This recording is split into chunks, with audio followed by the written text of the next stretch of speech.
با سلام دوستان عزیز، مهدی صمدی هستم، تحلیلگر و تریدر سیستم معاملاتی ایچیموکو.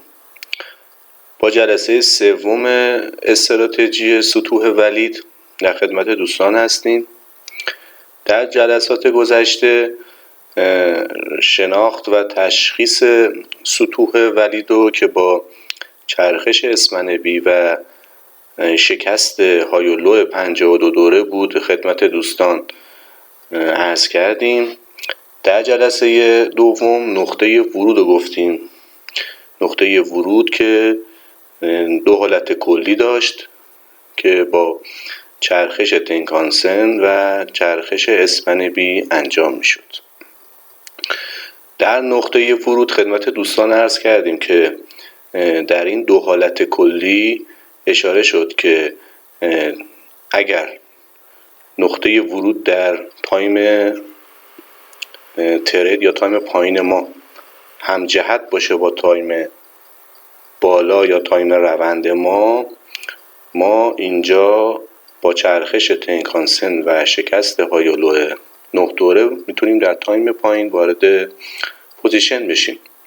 ولی در حالت دوم که جهت نقطه ورود ما با جهت روند تایم بالای ما هم جهت نباشه، اینجا دیگه ما مجاز نیستیم با چرخش تنکانسن وارد پوزیشن بشیم و باید منتظر چرخش اسمنبی و شکست های لو 52 دوره باشیم که این چرخش اسمنبی و شکست های لو 52 دوره هم خودش دو نوع هستش. چرخش اسمنبی که همزمان باشه با چرخش کیجنسن و چرخش اسمنبی که با تأخیر باشه نسبت به کیجنسن. خب اسمنبی که چرخشش همزمان باشه با کیجنسن ما انتظار داریم یک حرکت با مومنتوم قوی داشته باشیم و حتی بدون پول بک بره و تارگت سطح ولید بعدی ما رو تاچ کنه. ولی اسمنبی که چرخشش با تأخیر باشه نسبت به کیجنسن ما انتظار داریم بعدش یه پول بک داشته باشیم که این پول بک میتونه به کیجنسن اسمنبی و حتی خود سطح ولید زده بشه و اونجا ما با تایید تنکانسن حتی چون یه پول بک روندی میشه میتونیم وارد پوزیشن بشیم تا تارگت سطح ولید بعدیمون.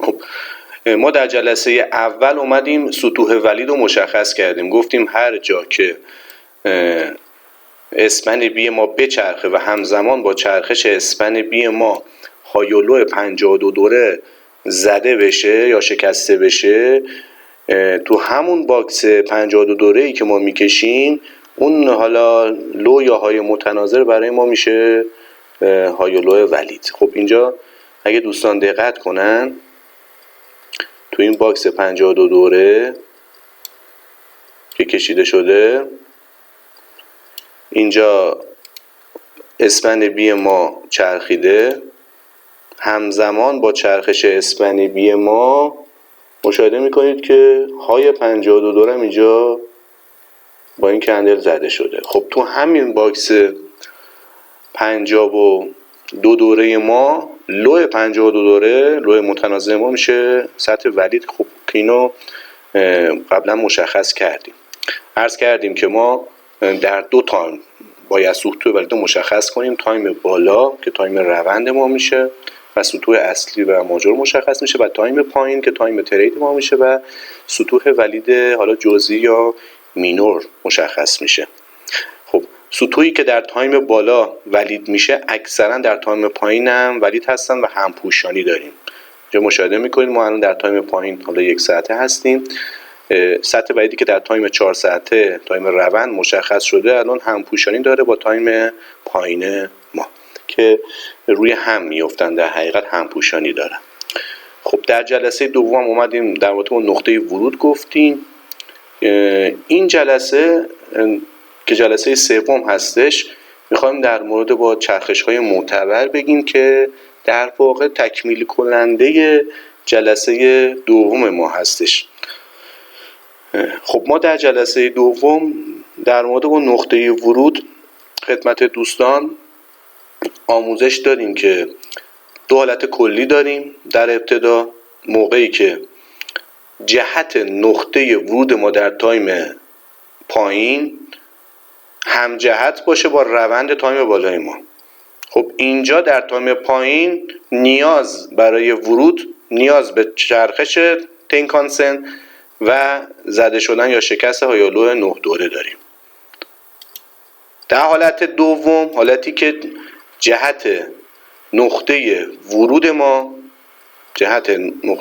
ما همجهت نباشه با روند تایم بالا، خب اینجا دیگه مجاز نیستیم با چرخش تنکانسن در تایم پایین وارد بشیم. باید صبر کنیم اسپن بی ما بچرخه، یا لو 52 دوره شکسته بشه یا زده بشه و حالا بستگی به نوع چرخش اسپن بی به گیجنسنمون باز وارد پوزیشن میشیم که عرض کردم وقتی که ما در تایم پایین با چرخش اسپن بی و زده شدن هایولو 52 دوره وارد نقطه ورود پوزیشنمون میشیم، دو حالت داره.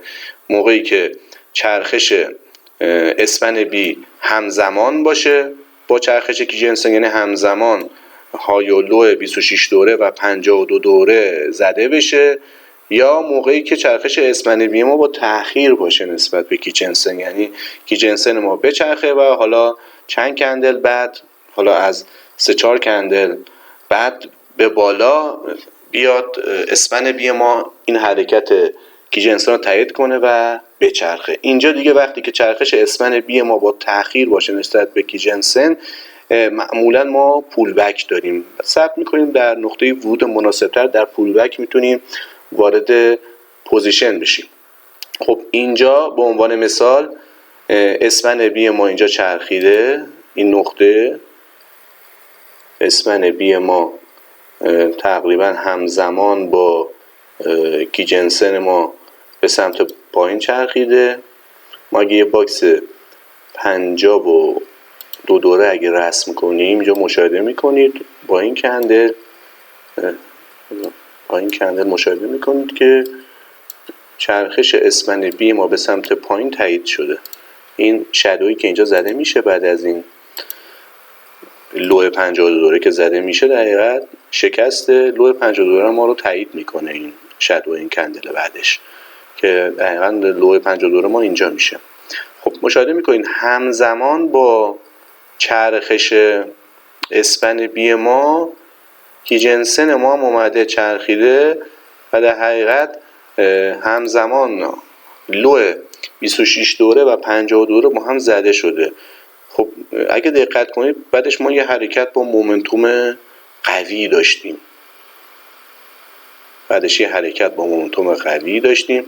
پول بک زده شده، ولی پول بک ما در حد حالا چند کندل بوده اومده زده و رفته تیپی ما رو که اون سطح ولید پایینتر ما میشه اونو تاچ کرده. خب پس موقعی که چرخش اسپن بی ما، یعنی ما در حقیقت در تایم پایین با چرخش اسپن بی وارد پوزیشن داریم میشیم. چه موقع ما با چرخش اسپن بی بعد وارد پوزیشن بشیم؟ موقعی که نقطه ورود ما در تایم پایین همجهت نباشه با روند تایم بالای ما.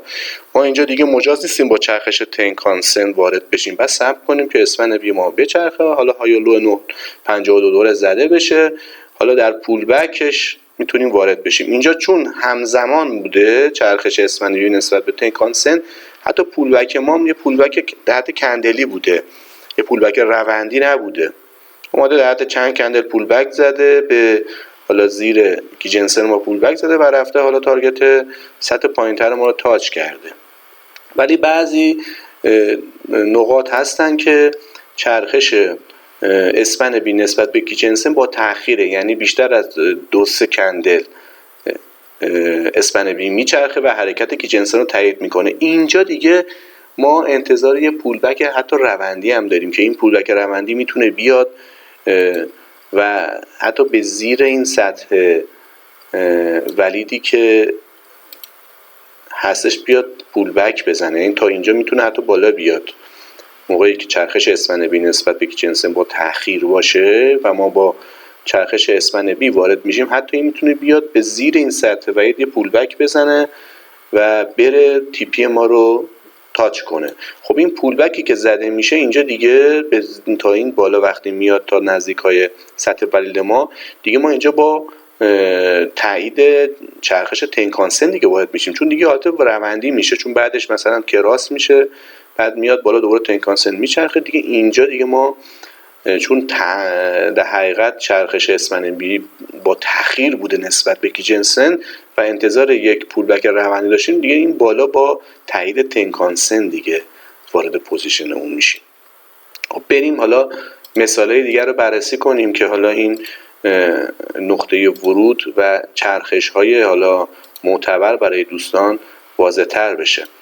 خب در جلسه قبلم به این نکته اشاره کردیم که چرخشی میتونه برای ما معتبر باشه که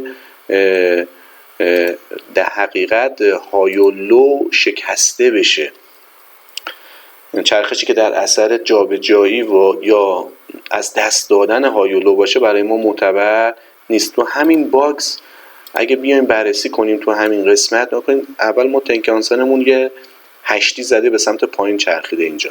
خب آیا این هشتی به سمت پایین که خیلی حالا از دوستان اینا تیپس میگیرن و میگن خب ما اینجا فلت کیجنسن رو داریم، یک فلت خیلی زیبا زیرش داریم، یک به قول معروف هشتی زیبا هم بالاش داریم برای تنکانسنمون، خب اینجا وارد پوزیشن بشیم اینا. خیلی موارد اینجا متاسفانه این تیپس جواب نمیده. چرا؟ چون همین به این چرخش های معتبر و نامعتبر اصلا دقت نمی کنن.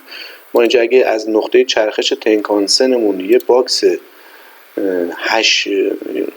باکس نقطه‌ای اگه اینجا رسم کنیم، باکس نقطه‌ای تنکانسنمون اینجا اگه بکشیم، اصلا مشخصه دیگه، کاملا مشخصه که این چرخش به سمت پایین تنکانسن در اثر جابجایی و از دست دادن این های بوده، این های 9 دوره بوده و این حرکت به سمت پایین تنکانسن لوی 9 دوره جدیدی تولید نکرده، تشکیل نشده. چون اگه این حرکت به سمت تنکانسن در اثر شکست لوی 9 دوره بود، خب بعد کندل بعدش میومد این لو رو میزد، لوی باکس 9 دوره ما رو میزد، ولی مشاهده میکنید لوی اینجا زده نشده، لوی 9 اینجا لوی 9 دوره هستش، این لوی 9 دوره تنکانسن ما هستش، این بالا میشه های 9 دوره تنکانسن ما، این بالا میشه هایش. خب مشخص، اصلا چشمی مشخصه دیگه. آیا اینجا لوی 9 دوره تنکانسن زده شده در کندل بعد از چرخش تنکانسن با کندل بعد؟ خیر. های 9 دوره از دست داده شده یا جابجا شده اینجا در واقع، و این حرکت به سمت پایین تنکانسن حرکت معتبری نیستی، که حرکت حالا میشه بگیم نامعتبر یا حرکت حالا فیکه. باید منتظر باشیم تا فلت بعدی تنکانسن و چرخش بعدی تنکانسن. خب چرخش بعدی تنکانسن یا فلت بعدی تنکانسن رو که میایم بررسی میکنیم، اینجا مشاهده میکنیم دیگه، باکسمون رو بیاریم به سمت جلو، اینجا کاملا مشخصه. باکس اگه 8 تاییمون رو رسم کنیم، باکس 9 تاییمون رو، خب این تریدینگ ویو دوستان کندل اول هیچ وقت حساب نمیکنه دیگه. من به خاطر این باکسامو 8 تایی میندازم، در اصل خب دورمون 9 تایی تنکانسن، ولی خب اگه چشمی اگه بشمارید میشه 9 تا، ولی چون کندل اول حساب نمیکنه نرم افزار، ما 8 تایی اینجا رسمش میکنیم. خب از نقطه چرخش تنکانسن یه باکس 9 تایی میکشیم، های و لومون هم که مشخصه، این بالا هایمونه، این پایینم لومونه. خب کندل بعد رو بررسی میکنیم، بعد از چرخش کندل بعد رو بررسی میکنیم، این کاملا مشخصه دیگه. این کندل اصلا یک کندل قوی بوده، اومده همزمان هم تنکانسن و هم کیجنسن ما رو، هم اسپن بی ما رو لوشو زده. حالا ما اگه صرفا میخواستیم با چرخش تنکانسن وارد بشیم، این لو اینجا وقتی خورده میشد میتونستیم وارد پوزیشن بشیم. خب چون حرکت همزمان بوده، کندل قوی بوده، حتی فرصت پولبک در اون ابتدا نداده که تنکانسن ما لو شکسته اومده و یک کندل با مومنتوم قوی زده. خب میتونستید نقطه ورودتون رو زیر این لو یا پایینتر این لو به قول معروف در نظر بگیرید و پوزیشن رو فعال بشه. خب خب این چرخش های معتبر ما نامعتبر برای کیجنسن و اسمنبی ما هم هست، فرق نمیکنه. کیجنسن ما هم وقتی که هایولو 26 دوره شکسته میشه چرخشش معتبره، وقتی هایولو 26 دوره جابجا میشه یا از دست داده میشه اونم چرخش نامعتبره. برای اسمنبی مون هم همینطور، وقتی که هایولو 52 دوره شکسته میشه چرخش اسمنبی معتبره، وقتی که هایولو 52 دوره جابجا میشه یا در واقع از دست داده میشه هایولو، این برای ما اون چرخش معتبر نیستش. که این چرخش های معتبر یا نامعتبر خیلی به ما کمک میکنه که ما رو از این حرکات فیک فیلتر میکنه. حقیقت این حرکات فیک و شکست هایی که سطوح ولیدی که ما با تنکانسن میگیریم و اینا برای ما فیلتر میکنه. خب ما در جلسه قبل عرض کردیم شکست سطوح ولید با حرکت تنکانسنه، ما کاری به حرکت کندل نداریم. اینجا نگاه کنید، این سطح ولید اومده حتی یه بالای شادو هم زده، ولی تنکانسن اومده زیر سطح ولید چرخیده که چرخش اولش نامعتبر بوده، چرخش دومش معتبر بوده. یعنی تنکانسن حرکت کندل رو برای ما در حقیقت همراهی نکرده، حرکت کندل رو. خب جایی هست حتی کندل میره بالاتر بادی میزنه ولی تنکانسن زیر سطح ولید میچرخه. این ابزاری که ایچیموکو در اختیار ما گذاشته فیلتر کردن شکست های فیک پرایسی هستش که شما به دقت کامل میتونید این شکست های فیک پرایسی رو که کندل میره حتی سطح میشکونه اینا رو فیلتر کنید با چرخش های تنکانسن و حرکت تنکانسن. خب موقعی شکست این سطح برای ما معتبر میشه که تنکانسن همراه کندل بیاد و یه های 9 دوره بالاتری بزنه. تا موقعی که تنکانسن همراه کندل نیاد بالا و های حالا 9 دوره بالاتری نزنه یا لو 9 دوره پایینتری نزنه، اون شکست برای ما معتبر نیست. حالا ممکنه کندل بیاد زیر سطح ولید یا بره بالای سطح ولید. باید تنکانسن شکست ما رو تو این استراتژی سطوح ولید تایید کنه، یعنی شکست سطوح ولید در این استراتژی با شکست هایولو 9 دوره هستش. ما کاری به کندل نداریم.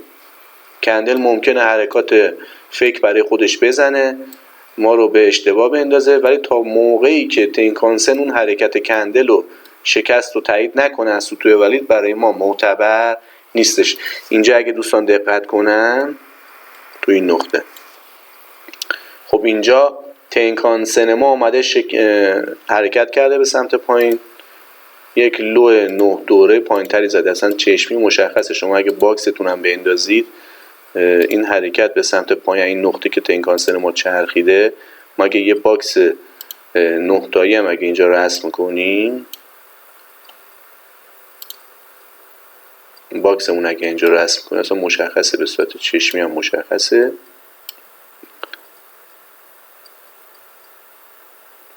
این باکس 9 دوره ما.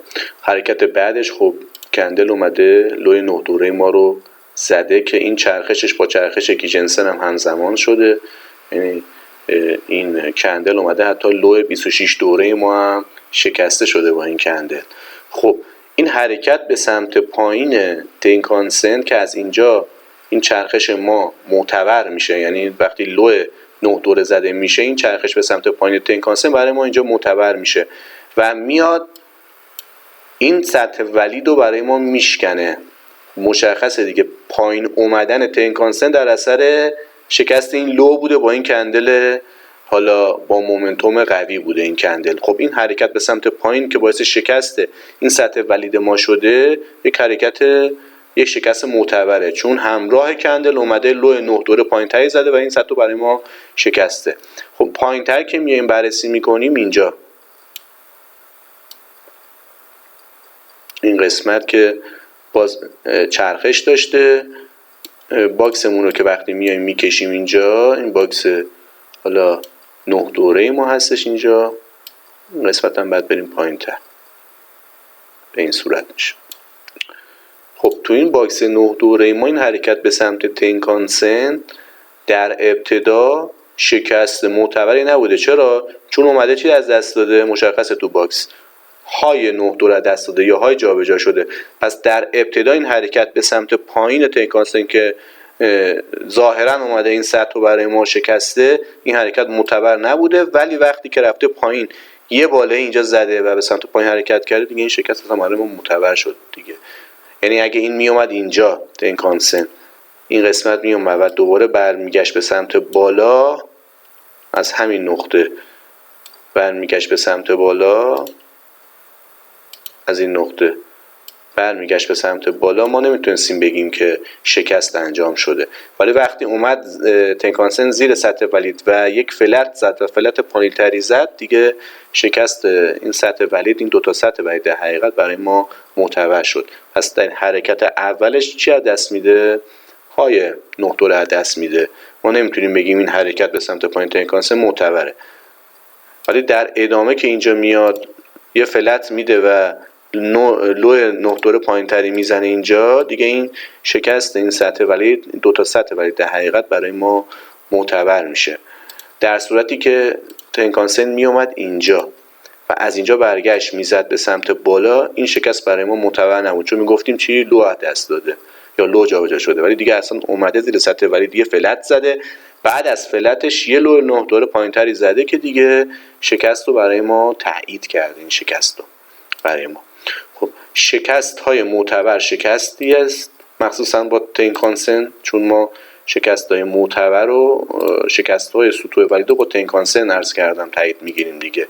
موقعی برای ما معتبره که تنکانسن بیاد همراه کندل های و لو 9 دوره بالاتری برای ما بزنه. حرکتی که تنکانسن همراه کندل باشه و در حقیقت همراه کندل بیاد برای ما های و لو جدیدی بزنه، اون حرکت برای ما معتبر هستش. خب بریم مثالهای دیگر رو بررسی کنیم تا این شکست های معتبر و نامعتبر و این حالا نقطه ورودی که ما با این شکست ها میخوایم بگیریم برای دوستان بهتر در حقیقت مشخص بشه. خب میایم روی لایو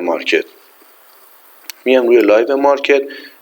برای نقطه ورودی که من در جلسه دوم خدمت دوستان عرض کردم، دو حالت کلی رو عرض کردیم دیگه برای نقطه ورود.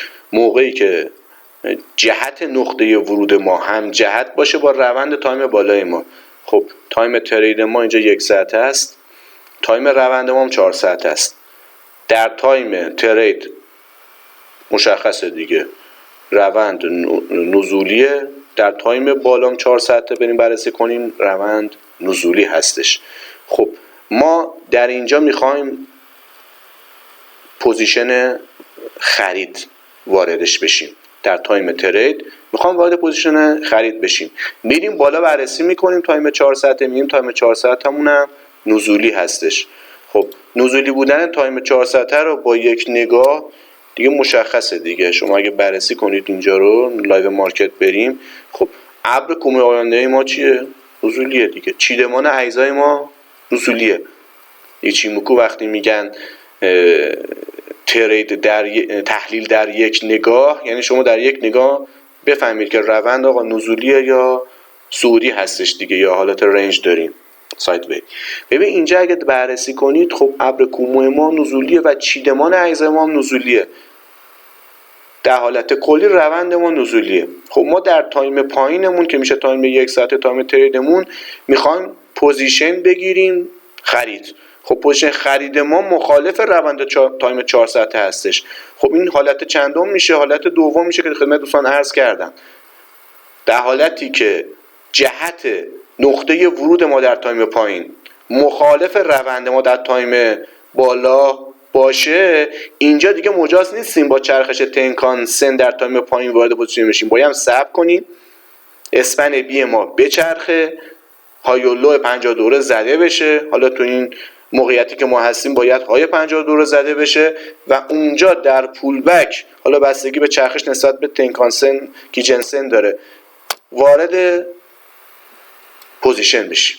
این خیلی مهمه دوستان. این نکته‌ای هستش که در نقطه ورود تو این استراتژی بسیار مهمه و اهمیت داره. خب اینجا چون نقطه ورود ما خرید ما میخوایم نقطه ورود خرید بگیریم در واقع، ولی وقتی تایم بالامون رو نگاه میکنیم میبینیم چیه؟ نزولیه. پس نقطه ورود ما مخالف روند تایم بالا که نزولی هست. پس اینجا دیگه مجاز نیستیم با چرخش تنکانسن وارد پوزیشن بشیم در تایم پایین. باید صبر کنیم اسپن بی ما بچرخه، های 52 رو زده بشه. در پول بکش، چون اگه چرخش اسپن بی با تأخیر باشه نسبت به کیجنسن ما، که اینجا کیجنسن ما اینجا چرخیده، نگاه کنید اینجا که به سمت بالا حرکت کرده، در حقیقت های چند 26 تایی زده شده، تو مشخصه دیگه. های 26 تایی ما زده شده اینجا که میشه 25 دیگه. های 26 ما زده شده اینجا و این حرکت به سمت بالای تنکانسن معتبر شده. خب اینجا ما با چرخش تنکانسن کیجنسن، با چرخش کیجنسن که زده شدن های 26 هم اینجا مجاز نیستیم وارد بشیم. باید صبر کنیم های 52 رو زده بشه، چون با تأخیر هم هست بعدم زده شدن های 52. چون اگه اینجا های 26 کیجن ما زده شد، خب اگه همزمان بود باید های 52 هم زده میشه دیگه. پس چرخش اسپن بی ما در آینده که اگه زده بشه با تأخیر میشه نسبت به کیجنسن ما. پس ما انتظار داریم حتی اگه بره اسپن بی ما بچرخه، یعنی به سمت بالا، یعنی های 52 زده بشه، بیاد یه پول بک بزنه، در اون پول بک نقطه ورود مناسب به شما میده و شما وارد پوزیشن میشی با تی پی سطح ولید بالاتر و حد ضرر سطح ولید پایینترتون. ولی در حالت اول که نقطه ورود شما در تایم ترید همجهت باشه با روند تایم بالا، دیگه اینجا با همون چرخش تنکانسن و زده شدن های لو 9 دوره دیگه مجازید وارد پوزیشن بشید. این خیلی نکته مهمیه بچه‌ها، بسیار بسیار نکته مهمیه که شما نقطه ورودتون در تایم پایین همجهت باشه با تایم روند شما یا همجهت نباشه با تایم روند شما. عرض کردم موقعی که نقطه ورود شما همجهت باشه با تایم روند شما مجازید که با چرخش تنکانسن و زده شدن های 9 دوره وارد پوزیشن بشید در تایم پایین همون تریدتون. ولی موقعی که نقطه ورود شما در تایم پایین همجهت نباشه با تایم روند شما اینجا باید صبر کنید اسپن بی بچرخه، در پول بکش حتی میتونید نقطه ورود مناسب تر داشته باشید برای وارد شدن. که گفتیم که چرخش اسپن بی هم خودش دو حالته نسبت به کیجنسن. چرخش اسپن بی که همزمان باشه نسبت به کیجنسن که ما انتظار یه روند با مومنتوم قوی داریم، و چرخش اسپن بی که با تأخیر باشه نسبت به کیجنسن که اینجا ما انتظار پول بک داریم و بعد بره تی پی ما رو بزنه. که این چرخش اسپن بی نسبت به کیجن رو خب بعضی دوستان حالا اسم دیگه روش میذارن، میگن حالا کراس مخفی، یا میان کیجنسن رو 26 کندل به سمت جلو شیفت میدن میشه خط کولیتی لاینمون، میان برخورد خط کولیتی لاین رو با اسپن بی در نظر میگیرن. فرقی نداره چه شما اسپن بی رو بیا شیفت صفر کنی با کیجن بررسی کنی، چه کیجنسن رو 26 کندل به سمت جلو شیفت بدی با اسپن بی دیفالت که تو کوموه بررسی کنی، جفتش یکیه، فرقی نمیکنه. اونجا خط کیجنسن رو میوردن جلو 26 کندل میشد کولیتی لاین، برخورد کولیتی لاین یا چرخش کولیتی لاین که میشد همون کیجن که 26 کندل به سمت جلو شیفت داده شده با اسپن بی کومو رو در نظر میگرفتن که میگفتن وقتی که با هم بچرخه یا کراس کنه با هم بچرخه ما یه حرکت با مومنتوم قوی داریم. اینجا که ما اسپن بی رو شیفت صفر رو آوردیم روی حالا لایو، روی حالا حال مارکت نسبت به کیجنسنمون داریم بررسی میکنیم که گفتیم این اسپن بی شیفت صفر خیلی برای ما چند تا هست داره که ما این کارو کردیم. یکی این که چرخشاشو نسبت به کیجنسن روی لایو مارکت بررسی میکنیم، یکی این که باکسه 52 رمون خیلی راحت‌تر از لایو مارکت میکشیم و چرخش‌ها رو خیلی بهتر متوجه میشیم. پس این دقیقاً همون حالت کوالتی لاین با اسپن بی میشه. این چرخش اسپن بی شیفت صفر نسبت به کیجنسن فرق نمیکنه با خط کوالتی لاین، چرخش کوالتی لاین با اسپن بی کوموین، دقیقا هیچ فرقی نمیکنه. حالا بعضی دوستان اسم کراس مخفی رو وقتی روش میذارن این همینه، زیاد اختلافی با هم نداره. خب پس اینجا ما اومدیم تکمیل کردیم بحث جلسه دوممون رو که نقطه ورود بود با چرخش های معتبر.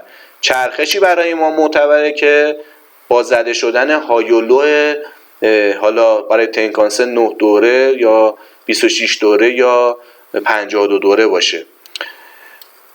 الان شما با این استراتژی شکست های فیک رو راحت میتونید فیلتر کنید. در شکست های فیک که کندل ما میره بالا حرکت میکنه ولی تنکانسن اون حرکت کندل رو برای ما در حقیقت تایید نمیکنه، اون شکست برای ما معتبر نیستش. حتی ممکنه کندل بیاد بره زیر سطح ولی تنکانسن اون حرکت رو تایید نکنه. ببین اینجا اگه دقت کنید، اینجا نکنید، کندل ما اومده حالا زیر این سطح، زیر سطح این، ولی تنکانسن ما این حرکت کندل رو تایید نکرده، اومده بالای سطح چرخیده، و این حرکت کندل رو تایید نکرده، حالا این شکست رو تایید نکرده و مشاهده میکنید که ما حالت یه برگشت در ریورس رو داشتیم. این موارد خیلی زیاده، بخوایم روی چارت بررسی کنیم این موارد بسیار زیاده. یا مثلا اینجا رو اگه دقت کنید، خب کندل ما رسیده به یه سطح ولیدی، حالا این سطح ولید از گذشته ما داشتیم این سطح ولیدو، ولی تنکانسن این حرکت و این شکست کندل رو برای ما تایید نکرده، حالا زیر سطح ولید چرخش داشته که بعد بررسی هم بشه چرخشش معتبره یا معتبر نیستش، که اینجا اگه ما یه باکس اینجا 9 دوره اگه اینجا بکشیم کاملا مشخص میشه که این چرخش اول تنکانسن ما یه حرکت معتبری نیست دیگه. این چرخش اول ما اومده لو دست داده یا لو جابجا شده، های جابجا شده، های دست داده، لو پایینتری نزده که بعد منتظر باشیم در چرخش بعدی که مشاهده میکنید اینجا دیگه اومده برای ما لوی 9 دوره رو زده دیگه. اینجا لوی 9 دوره ما رو زده شده که تایید شده اون چرخش تنکانسن ما. خب اینجا اگر نقطه ورود ما که میشه در جهت پوزیشن فروش با روند تایم‌های بالای ما هم جهت باشه، ما مجازیم با این چرخش تنکانسن وارد پوزیشن بشیم. ولی اگر نقطه ورود ما با جهت روند تایم بالامون یکی نباشه، باید صبر کنیم که اسپن بی ما تاییدیه بده، یعنی بیاد لو 52 رو بزنه، بعد ما در پول بک حالا یا اگر حالت چرخش همزمان باشه اسپن بی ما جنسه میتونه همون نقطه وارد بشیم با شکست لو 52 دوره و بیاد تی پی ما رو بزنه.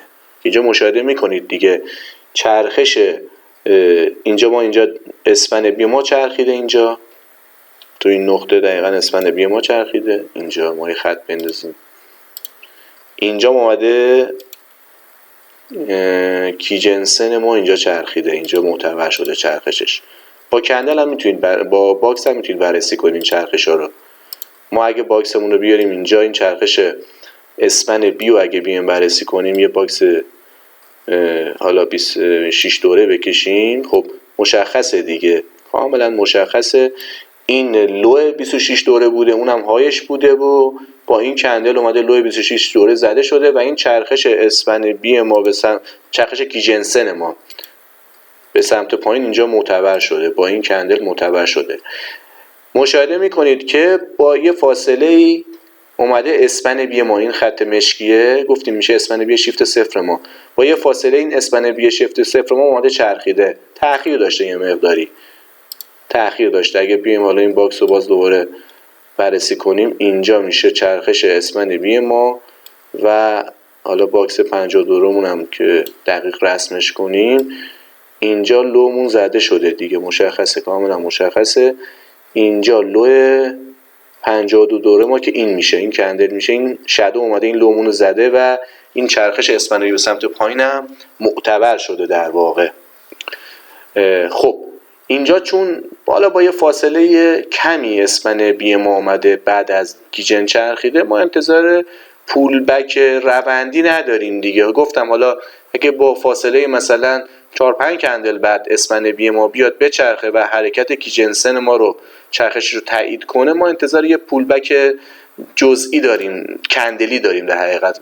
ولی وقتی با فاصله زیاد مثلا 10 کندل به بالا اسپن بی ما بچرخه بعد از چرخش کیجنسن، خب ما انتظار یه پول بک حتی روندی هم داریم. خب چون این فاصله چرخش ها زیاد نبوده، یعنی ما اگه بیم مقایسه کنیم، اینجا چرخش چیزمون بوده دیگه، چرخش کیجنسن هم بوده، اینجا هم چرخش اسپن بیمون بوده، در 5 کندل اختلافشه. خب تا 5-6 کندل حالا قابل قبوله این تأخیره. ولی وقتی بیشتر میشه، از 7-8 کندل به بالا میشه، حتی 20 کندل و اینا دیگه، اینجا ما انتظار تأخیر زیاد میشه، تأخیر چرخش کیجنسن نسبت به اسپن بی نسبت به کیجنسن. اینجا دیگه انتظار پولبک روندی داریم، یعنی دیگه اونجا میاد این بالا و حتی میاد به زیر سطح ولیدم پولبک میزنه، بعد میره پایینتر و این نقطه ورود به ما میده. خب اینجا چون این تأخیر کم بوده، انتظار داشتیم که یه پولبک جزئی بزنه که اومده، با یه پولبک جزئی اومده و اون تیپی سطح ولید پایینتر ما رو زده. خب این سطوح ولیدی که میبینید اینا از در آینده ایجاد شده دوستان، چون ما حالا در گذشته چارت هستیم، اینا در گذشته در آینده ایجاد شده. شاید سوال بشه برای دوستان، میگه خب میگه شما نمیگید سطح ولید بعدی میشه تیپی اونجا که اینجا سطح ولید تایم پایین داریم. خب اینا در آینده ایجاد شده. در حقیقت مثلا شما فرض کنید اینجا سطح ولید ما بوده که اومده این تیپی ما رو این پایینتر زده. خب عرض کردیم دیگه، ما سطوح ولید رو در 2 تا تایم بالا پایین مشخص میکنیم. در جلسه اول خدمت دوستان عرض کردیم این رنگشون هم متفاوت کردیم که مشخص بشه. سطوح ولید تایم بالا با رنگ پررنگ مشخص کردیم و سطوح ولید تایم پایین رو با رنگ کم رنگتر که اینا متمایز بشه، که ما بدونیم که این سطح ولید برای تایم پایینه و اون پررنگ برای تایم بالاست. خب ما تو این جلسه اومدیم تکمیل کردیم صحبت جلسه قبلمون رو که نقطه ورودمون بود و عرض کردیم چرخش هایی برای ما معتبر هستش که اون چرخش ها در حقیقت با زده شدن های و لو 9 دوره، 26 دوره، 52 دوره همزمان بشه. شکست های سطوح ولید که توسط تنکانسن تایید ما میگرفتیم موقعی برای ما معتبر بود که این شکست تنکانسن همراه کندل باشه و همراه کندل بیاد های و لو 9 دوره بزنه. وقتی که کندل بره بالای سطح ولیدی ولی تنکانسن اون حرکتشو تایید نکنه، زیر یا بالای سطح ولید بچرخه، اون حرکت کندل رو تایید نکنه، اون حرکت شکست برای ما معتبر نیست. شکست تنکانسن از سطح ولیدی برای ما معتبره که با های و لو 9 دوره همزمان بشه، همراه کندل بیاد تنکانسن های و لو 9 دوره بزنه. اگر های و لو 9 دوره نزنه تنکانسن، اون شکست برای ما معتبر نیست. راحت شما میتونید اون شکست رو حالت اگه کندلی پرایسی شو در نظر بگیرید، اون رو فیلتر کنید با این حرکات تنکانسن. یه ابزار یا توانایی که ایچیمکو در اختیار ما داده همینه، میاد این شکست‌های فیک پرایسی برای ما فیلتر میکنه که به وفور شما میبینید که در پرایس ما شکست‌های فیک بیت اوت داریم، در اصل شکست‌های فیک داریم، ما در حقیقت زیاد داریم. ولی وقتی که فیلتر تنکانسن رو میندازید روی چارت، با تنکانسن تایید شکست میگیرید از سطوح ولید، اینا رو برای شما فیلتر میکنه و شما متوجه میشید آقا این شکست معتبر بوده یا نامعتبر بوده. خب امیدوارم این جلسه که جلسه سوم میشه در واقع و ما بحث شکست ها رو و چرخش های معتبر و نامعتبر اومدیم مفصل توضیح دادیم و اومدیم در حقیقت جلسه قبلمون رو تکمیل کردیم. نقطه ورودمون بود که در ادامه جلسه قبل بود و گفتیم برای نقطه ورود 2 حالت کلی داریم. این جلسه برای دوستان مفید باشه، حتما تمرین تکرار رو داشته باشید. ما در ادامه این استراتژی سطوح ولید رو رفته تکمیل ترش میکنیم، بینه ترش میکنیم. خب عرض کردم قبلا ما در جلسات اول دوم میخوایم کلیتی از این استراتژی خدمت دوستان بگیم.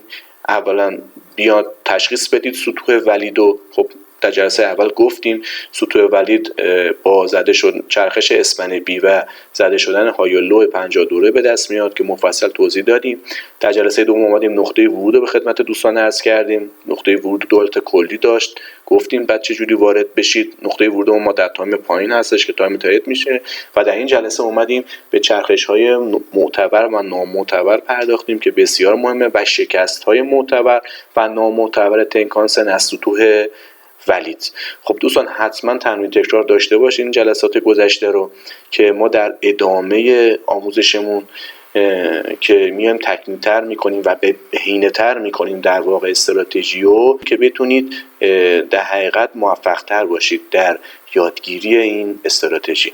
خب دوستان رو به خدای بزرگ میسپارم تا جلسه بعدی. خدا نگهدار.